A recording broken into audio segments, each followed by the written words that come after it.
John 12:24 says, "Truly, truly, I say to you, unless a grain of wheat falls into the earth and dies, it remains alone. But if it dies, it bears much fruit." Have you ever tried to plant something? The concept is ridiculous, if not miraculous. The seeds come in little packages with bits too small to see. Only a handful of seeds await the future. You then dig a little hole in the ground and plant the seeds, secretly wondering if the effort is wasted.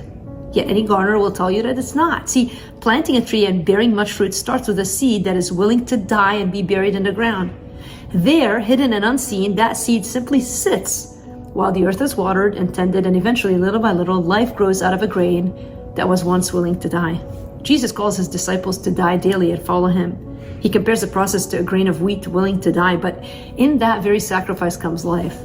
Too many of us are frustrated in Christian life because we look for fruit where we've been unwilling to die. What areas in your life do you still need to die to? While we look at death as the end of something, God sees it simply as the beginning of something new.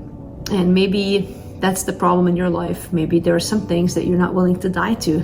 Your pride, your ambition, your own desires. I can't speak to that. Only you and the Spirit of God can discern that which you want. But I wonder what needs to die in your life, what needs to die in my life. Perhaps those are the areas that God longs to grow life out of. So as we ask God's wisdom to answer those questions in our life, let us also ask him for the willingness to obey whatever it is that he says we should do as a result.